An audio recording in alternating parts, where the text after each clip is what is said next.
Hello दोस्तों।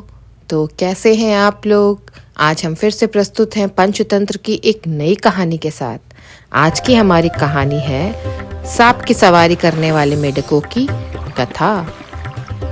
तो चलिए कहानी को शुरू करते हैं।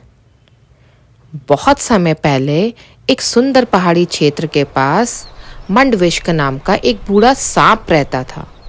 उम्र अधिक हो जाने के कारण वह शिकार पकड़ने में असमर्थ था।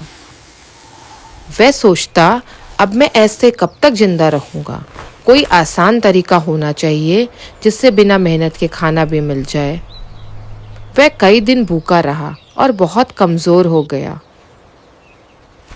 एक दिन उसने पास के एक तालाब के बारे में सुना जहां सैकड़ों मेढक रहते थे। तभी उसके दिमाग में एक चालाक योजना आई। मंडविष धीरे धीरे सरकते हुए तालाब के पास जा पहुंचा। बहुत दुखी होने का नाटक करने लगा। कभी इधर मुड़ता, कभी उधर मुड़ता, जैसे कोई बड़ी परेशानी में हो। तभी एक पत्थर पर बैठा एक मेढक उसे देखकर बोला, अरे मामा सांप, आप इतने परेशान क्यों हो? खाना नहीं मिला क्या? मंडविष ने बहुत दुखी होकर कहा, अरे बेटा, अब तो भोजन करने की इच्छा ही नहीं रही। आज सुबह मैं एक मेढक पकड़ने गया था, पर वह कुछ ब्राह्मणों के बीच छिप गया। मैंने गलती से एक ब्राह्मण के बेटे को काट लिया। बेचारा वहीं मर गया। उसके पिता ने शोक में मुझे श्राप दिया। वह बोला, अब तुम मेढकों के वाहन बनकर रहोगे। बस बेटा, उस श्राप को पूरा करने आया हूं। मेढक डर भी गया और हैरान भी था। वह तुरंत तालाब में जाकर सारी बात बाकी मेढकों को बता दिया। यह खबर तेजी से फैलते फैलते उनके राजा जलपात तक पहुंच गई। जलपात सोच में पड़ गया, क्या सच में उस सांप को श्राप मिल सकता है? चलो खुद ही जाकर देखता हूँ।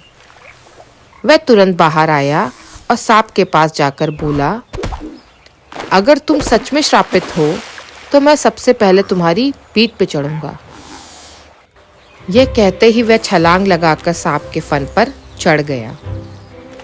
बाकी मेढक चिल्लाए, हम भी, हम भी, हम भी। और देखते ही देखते दर्जनों मेढक सांप की पीठ पर चढ़ गए। मंडविष उन्हें आराम से घुमाता रहा, जैसे कोई मस्ती की सवारी चल रही हो। मेढक खुश हो गए। वे समझ नहीं पाए कि ये एक बहुत बड़ी चाल है और वह किसी चाल में फंस गए हैं।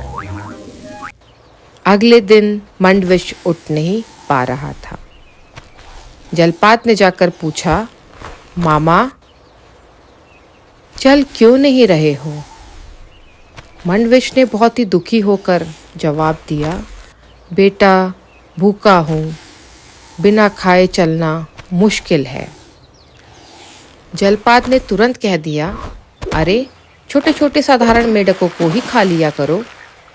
और बस यही तो सांप चाहता था।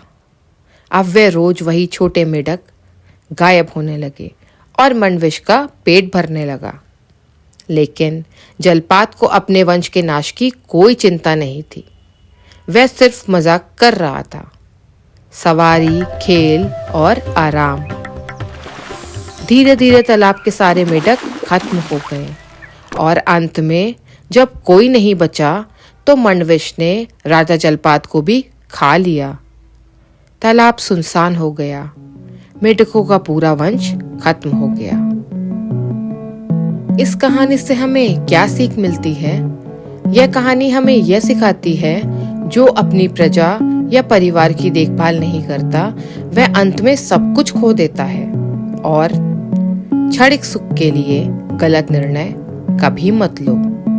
अगर आपको मेरी कहानी पसंद आई हो तो कहानी को लाइक एंड मेरे चैनल को सब्सक्राइब करिए। फिर मिलते हैं अगली कुछ नई कहानियों के साथ। तब तक के लिए टाटा, बाय बाय।